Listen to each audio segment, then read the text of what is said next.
भारत और इजरायल के बीच सैन्य सहयोग को लेकर जल्द ही एक महत्वपूर्ण समझौता ज्ञापन यानी MOU पर हस्ताक्षर हो सकते हैं। विशेषज्ञों का मानना है कि यह समझौता लागू होने के बाद भारत की रक्षा शक्ति में बड़ा बदलाव देखने को मिल सकता है। मध्य पूर्व की कूटनीतिक तस्वीर में एक नया अध्याय जुड़ गया है।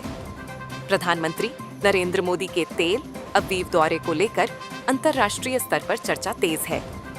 तेल अवीव एयरपोर्ट पर इजरायल के प्रधानमंत्री बेंजामिन नेतन्याहू ने खुद प्रधानमंत्री मोदी का स्वागत किया।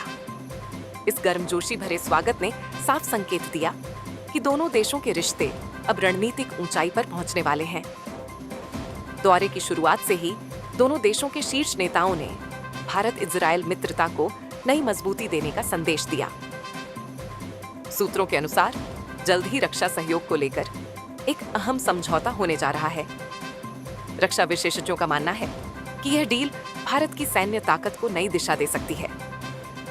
इजरायल की संसद में संबोधन के दौरान प्रधानमंत्री मोदी ने कहा कि आज के अनिश्चित वैश्विक माहौल में भारत और इजरायल जैसे भरोसेमंद देशों के बीच मजबूत साझेदारी बेहद जरूरी है।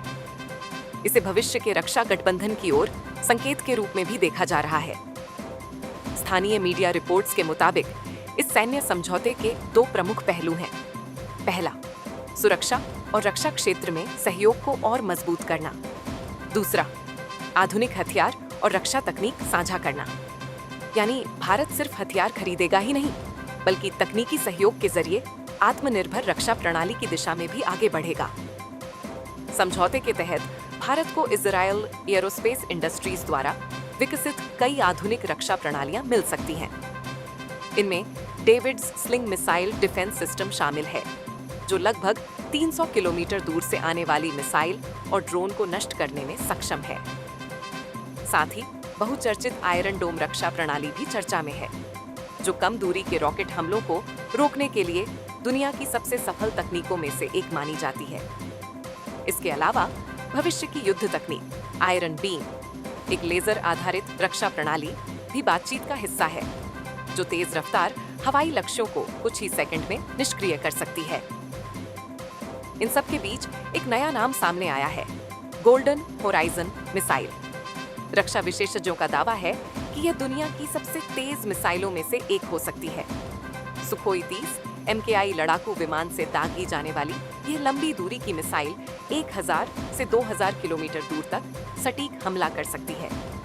इतना ही नहीं, ये जमीन के भीतर बने बंकर और उच्च सुरक्षा वाले रणनीतिक ठिकानों को भी निशाना बना सकती है।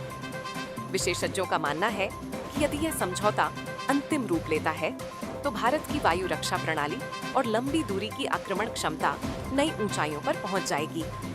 साथ ही इंडो पैसिफिक और मध्य पूर्व की भू राजनीति पर भी इसका प्रभाव पड़ सकता है।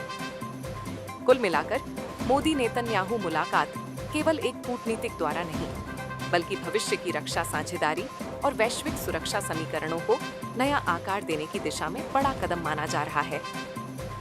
अब सबकी नजर उस बहुप्रतीक्षित सैन्य समझौते पर है,